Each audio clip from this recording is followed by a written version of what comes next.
आज का जो विषय है वो साइबर नीति, साइबर क्राइम और साइबर से जुड़े जो भारत में अनुप्रयोग हैं उस पर है। तो इस पर जो है पीटी और मेंस दोनों में प्रश्न आते हैं, चाहे कोई भी कंपटीशन हो। और ये करंट से भी काफ़ी जुड़ा हुआ मुद्दा है। जो हाल के दिनों में जो हमने फेसबुक, व्हाट्सएप और जो मुकेश अंबानी का जो जियो मार्ट का डील है वो एक्चुअली इंक्रिप्शन का मुद्दा है, जो साइबर पॉलिसी के तहत ही इसको लाया जा रहा है। और तो साइबर क्राइम जो है का तात्पर्य ऐसे अपराध से है जो कंप्यूटर द्वारा निर्देशित होता है जैसे हैकिंग, पहचान चोरी, ऑनलाइन ठगबाजी, साइबर आतंकवाद इत्यादि। तो इसमें साइबर अपराधी का उद्देश्य वित्तीय अधिग्रहण के साथ साथ निजता का उल्लंघन भी होता है। साथ ही इसमें जो डाटा की चोरी भी होती है, जैसा भारत बात करता है कि अधिकतर जो यहाँ इसके प्रोवाइडर हैं, ऐप प्रोवाइडर, चाहे फेसबुक हो, व्हाट्सएप हो, अमेजन हो, वो सब बाहर की कंपनियां हैं। यहाँ उसका जो है सर्वर नहीं है, इससे यहाँ डाटा का जो है पूरी जानकारी नहीं मिल पाती है। चीन के माध्यम से भी डाटा की चोरी होती है। तो ऐसे में निजता की जो बात आती है, और हाल के दिनों में जो डाटा प्रोटेक्शन बिल है इस संदर्भ में काफ़ी महत्वपूर्ण है, इसकी मैं चर्चा करूँगा। अब इसमें जो इसके जो विशेष बातें हैं साइबर क्राइम, इसके बाद हम साइबर नीति, साइबर सुरक्षा को भी समझेंगे। तो इसमें होता क्या है कि पहले कंप्यूटर को लक्ष्य बनाकर आक्रमण किया जाता है। दूसरा जो इसका प्रकार है, इसमें कंप्यूटर को माध्यम बनाया जाता है। तीसरा है साइबर बुलिंग है। चौथा है नेट में जो असंवैधानिक या वैधानिक जितने भी तत्वों का समावेश होता है, नैतिक तत्वों का समावेश होता है जो समाज के लिए घातक है। इससे जो है बाल यौन अपराध से भी संबंधित तत्व होते हैं। इसमें पहचान चोरी भी होती है, ऑनलाइन व्यापार पर धोखाधड़ी होती है, अनचाहे ईमेल का फिशिंग होता है। तो इस संदर्भ में जो है हम पाते हैं कि यहाँ पर इसके कई प्रकार हैं, और तकनीकी रूप से जो है इसको और भी पृथक बनाया गया, जैसे DOS अर्थात डिनाइल ऑफ सर्विस, DOS अर्थात डिनाइल ऑफ सर्विस।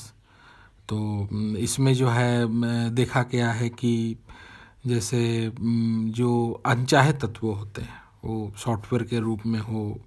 आप देखिएगा कभी कभी आप डाउनलोड कर रहे हैं तो कोई बेकार की चीज़ें आ जाती हैं जो आपके जो सॉफ्टवेयर है उसको असमायोजित कर देती हैं, और वही वायरस के रूप में सामने आ जाता है।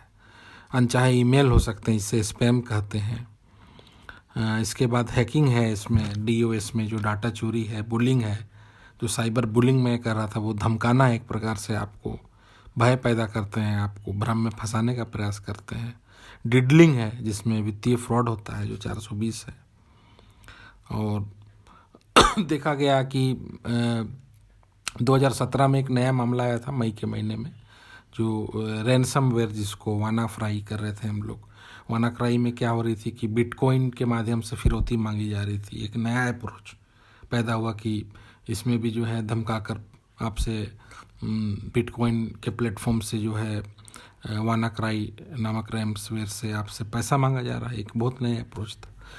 फिर जो DOS से पृथक है, जिसमें सलामी हमला अर्थात सरकारी तंत्रों पर हमला करना, जो रक्षा संबंधी जानकारी है या सरकार की नीतियां हैं, सरकार के जो वित्तीय संसाधन हैं। फिर फिशिंग है, जिसमें व्यक्तिगत सूचना प्राप्त करके हम ठगते हैं लोगों को। ऐसा बहुत बार देखने को मिलता है कि अनचाहे कॉल आते हैं जिसमें हम लॉटरी का या कोई पुरस्कार का हम हवाला देकर लोगों को ठगते हैं। साइबर जासूसी है, इसमें जो है एडवेयर स्पाईवेयर के माध्यम से जो है आपकी जो नेट की गति को धीमा कर दिया जाता है और जासूसी की जाती है। और उसके बाद जो है, चूँकि डाटा बहुत महत्वपूर्ण है, आज जो युग है वो डाटा का युग है, आंकड़ा का युग है। हर व्यक्ति की जो अपनी प्रमुख जानकारी है उसके मोबाइल में है या लैपटॉप में, कंप्यूटर में, और उसी से ही सब कुछ चल रहा है। अगर ये सर्वर फेल हो जाए, डाटा फेल हो जाए, तो उससे पूरा विश्व जो है वो रुक सकता है। साइबर स्टॉकिंग जो अगला इसका अप्रोच है, जिसमें हम पीछा करते हैं, जैसे स्टॉकिंग के माध्यम से, उसी प्रकार साइबर में भी हम पीछा करके तंग करते हैं। जैसे ट्रोजन है, इसमें अश्लीलता भी जो है परोसी जाती है। इसमें इस प्रकार के बहुत से जो अच्छे सामाजिक साइट हैं जैसे फेसबुक, ट्विटर है, व्हाट्सएप है, उससे भी छेड़छाड़ की जाती है। हाल के दिनों में इस पर बात भी की जा रही है कि इसमें इनका प्रयोग इतना बढ़ गया है कि अगर इसमें इसका इंक्रिप्शन ना हो तो इससे आने वाले समय में बहुत जो है आतंकवाद फैल सकता है। अब जैसे मैंने साइबर आतंकवाद जो है इसकी चर्चा की कि बहुत से राष्ट्रों में दंगों को भड़काकर सांप्रदायिक भावना को सामने लाकर दो राष्ट्रों को लड़ाना, साथ में कूटनीतिक संबंधों को खराब करना, तो लोगों की जो जागरूकता देखी जाती है कि वो बहुत ज़्यादा भागते हैं जो खराब न्यूज़ होते हैं, जो झूठे न्यूज़ होते हैं, तो इसका वो फ़ायदा उठाते हैं और यह जो है एक प्रकार से सच बन जाता है। अगर झूठ को बार बार कहा जाए तो एक प्रकार से जो है वो सच बन जाता है। तो व्हाट्सएप के माध्यम से जो है इस पर जो है ज़रूरी है। फिर पायरेसी में देखा गया है कि जो मूल प्रतिलिपि है, जो जैसे बौद्धिक संपदा के अंतर्गत जो होनी चाहिए कि उसका सुरक्षा होना चाहिए, उसको भेजते हैं और उसका गलत व्यावसायिक जो है उपयोग किया जाता है। तो इस संदर्भ में हमने जो है काफ़ी सुरक्षा नीति बनाई है, जिसे हम साइबर सुरक्षा नीति कहते हैं। और जो भारत में इसका जो विकास है वो भूमंडलीकरण के आलोक में हुआ, क्योंकि जैसे हमने भूमंडलीकरण को अपनाया तो भारत की अर्थव्यवस्था ही नहीं, सामाजिक रूप से, सांस्कृतिक रूप से हर चीज़ जो है वो भूमंडलीकृत होते गया, अन्य विषयों से हमारा संबंध बढ़ गया और ऐसे में एक प्लेटफॉर्म की आवश्यकता थी। और ये जो भूमंडलीकरण का जो मुख्य प्लेटफॉर्म विकसित राष्ट्रों में था वो डिजिटल क्रांति के रूप में था। जो प्रक्रिया आज भी भारत में डिजिटल क्रांति के रूप से हो रही है। अभी भी 100% भारतीयों को नहीं कहा जा सकता कि वो डिजिटलाइज है या ऑनलाइन है, लेकिन यह प्रक्रिया उस समय से शुरू हो चुकी थी। और जब सेकंड जनरेशन रिफॉर्म्स हुए तो उस पर और भी इसमें बातें आई। तो उसी संदर्भ में जो है वर्ष 2000 में प्रथम बार सूचना प्रौद्योगिकी अधिनियम भारत में जो है लागू हुआ और इसका जो संशोधन 2008 में हुआ तो संशोधन एक्ट के रूप में 2009 में आया। तो जो है प्रथम आईटी एक्ट जो है वो वर्ष 2000 में आया। यूएनओ के 1997 के प्रस्ताव के बाद जो है इसमें बहुत सी बातें जुड़ी, यानी इसमें 13 अध्याय और 94 धाराएं हैं। ऐसे तो जो मामले आते हैं थानों में और कोर्ट में, उसको इंडियन पेनल कोड के माध्यम से भी उसका पूरा किया जाता है। जैसे जो प्रतिबंधित सूचना है वो आईपीसी के धारा 66A और आईपीसी के 295 के तहत भी इसकी जो कार्रवाई होती है। ईमेल में जो धमकी है आईपीसी के 503 में उसकी कार्रवाई होती है।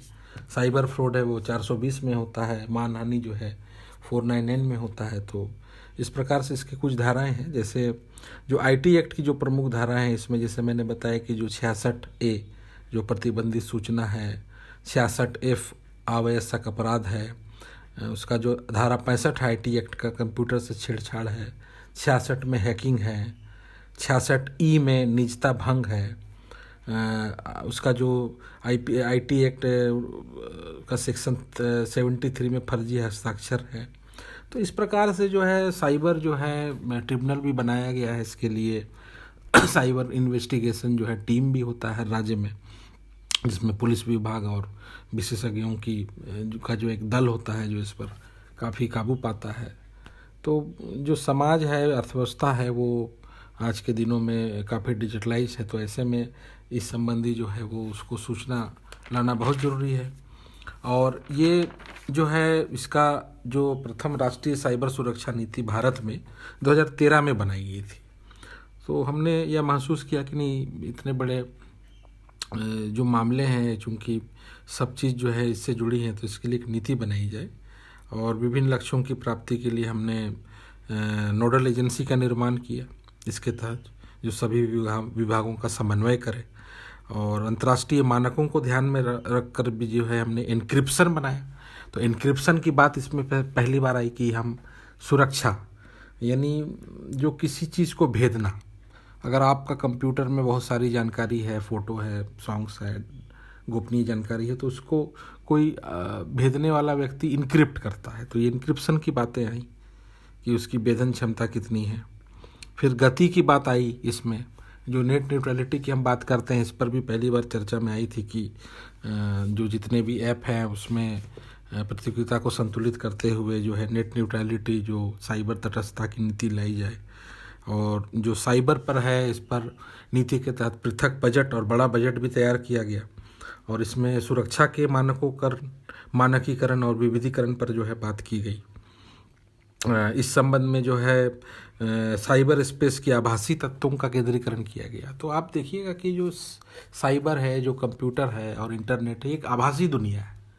इसको आप देख नहीं रहे हैं, लेकिन इसमें भीतर अच्छी से अच्छी और बुरी से बुरी बातें हैं। तो इसका जो है बहुत लोग सदुपयोग उठाते हैं और इससे दुनिया को भी हानि में लोग डालते हैं। और इसमें फिर बात आई कि नहीं, टोल फ्री के माध्यम से जो है 24x7 यानी कस्टमर केयर होना चाहिए, ताकि लोग ठगे नहीं जाएं। सबकी अपनी मूल जानकारी होनी चाहिए। और एक छत्र जो इनक्रिप्टेड है सुविधा संचार, जो कि निगरानी में होनी चाहिए। जो भारत सरकार की नीति साइबर सुरक्षा 2013 में ये जो बात पहली कही गई थी कि जो जितने भी अधिकतर ऐप हैं और ऐसे प्लेटफॉर्म हैं जो विदेशी हैं, जिसको हम यूज़ कर रहे हैं, इससे हमारे डाटा की चोरी हो रही है, तो इसको यहाँ भारत में किया जाए। तो इस संदर्भ में जो है अभी जो 2019 में डाटा प्रोटेक्शन बिल लाया गया, जिसमें हमने फेसबुक हो, व्हाट्सएप हो, अमेजन हो, सबको कहा कि आप भारत में जो है इसके सर्वर को स्थापित कीजिए, यहाँ जानकारी दीजिए, क्योंकि इससे रिलेटेड बहुत साइबर फ्रॉड हो रहे हैं, क्योंकि वो अपनी मूल कमाई तो कर लेते हैं। इस संदर्भ में जो है वर्तमान में जो फेसबुक और व्हाट्सएप और जो जियो जो मार्ट है उस पर समझौता हुआ, ताकि ये इसका भारत में जो सुविधा है भारत की कंपनी, जो देसी कंपनी, उसके साथ मिल के करे और यहाँ इसका इनक्रिप्शन को बनाए। तो ये महत्वपूर्ण हो जाता है। फिर नेट की जो गति है, चूँकि हम डिजिटल क्रांति की जब बात करते हैं तो नेट की गति भी जो है वो अच्छी होनी चाहिए। अब देखा गया है कि भारत में जो है वो विकसित देशों की अपेक्षा बहुत कम है। भारत में जो 40 बिट है, जबकि विकसित देशों में 128 बिट है। और भारत में एवरेज वो भी नहीं मिल पाता है, यानी जो 2 से 3 MPBS की स्पीड से डाटा लोड होता है, जबकि जो दक्षिण कोरियाई है वहाँ सबसे सर्वाधिक है, 41 MPBS की स्पीड है। तो 2017 है उसमें हमारा रैंक जो है 41 है, तो हम बहुत पीछे हैं। साथ ही भारत में निरक्षरता अधिक है, जागरूकता की कमी है, और भारत में टेली डेंसिटी जो है वो 74% है, जबकि जो इंटरनेट का जो डेंसिटी है वो 40% है। तो इस संदर्भ में जो है काफ़ी सारी जो बातें हैं, इसको ठीक करने के लिए वो नीति के तहत बात की गई। फिर ई प्रशासन की बात की गई कि त्वरित न्याय के लिए और सरकार चलाने के लिए भी इसको आगे बढ़ाया जाए। इस संदर्भ में जो है आज हम देखते हैं कि जो विजुअल कॉन्फ्रेंस होता है और बहुत से मीटिंग होते हैं इस माध्यम से हो रहे हैं। इसके बाद जो है वो पब्लिक की इंफ्रास्ट्रक्चर का निर्माण करने की बात की है कि अब पंचायत स्तर से केंद्रीय स्तर तक जो है इसका आधारभूत होना चाहिए, ताकि लोग इसको सहजता से इस्तेमाल कर सकें। ऐसा नहीं कि कोई एक किसान इससे अछूता रह जाए, इसका उसको भी लाभ मिलना चाहिए। साथ ही कंप्यूटर उपकरण जो है वो ISO मानकों को पूरा करे, इस पर भी बात की गई। शोध एवं नवाचार पर भी जो है इस पर काफ़ी चर्चा की गई। साथ ही भारत में जो दीवानी एवं आपराधिक न्यायालय हैं उसमें भी जो है इसको अलग से ट्रिब्यूनल बनाने को, यानी ट्रिब्यूनल को सशक्त करने की बात की गई। क्योंकि मैंने बताया कि 2006 राष्ट्रीय साइबर अपीलीय न्यायाधिकरण बन चुका है, तो इसमें इस संबंधित जो है मामले आते हैं और कई सारे इससे जुड़े हुए जो एक्ट है उसका भी फोरेंसिक से जो है उसको जोड़ा जा रहा है, उसको और भी अधिक तकनीक बनाया जा रहा है। और जो कई मामलों में दंड भी जो है वो बढ़ाए जा रहे हैं। जो आरंभ में जो IT एक्ट 2000 में कम थे, बहुत सरल प्रकार के दंड थे, उसको भी बढ़ाया जा रहा है। बहुत से मामलों में कंप्यूटर के मालिक पर 1-1 करोड़ का भी जुर्माना है। और नीचे से जो जागरूकता एवं विद्यालय के प्राथमिक पाठ्यक्रमों में भी इसका समावेश किया जा रहा है। जैसा मैंने बताया कि टेररिस्ट डेंसिटी बहुत कम है, तो उसको भी और बढ़ाया जा रहा है। भारत में ऐसे तो इसमें बहुत से बातें आती हैं जो अश्लीलता से संबंधित है, जैसे 1986 अश्लील अभद्र प्रदर्शन एक्ट जो है, या आईपीसी से जुड़ा हुआ कोई भी मामला है, इसको और भी आईटी एक्ट में और भी यानी सशक्त बनाया जा रहा है।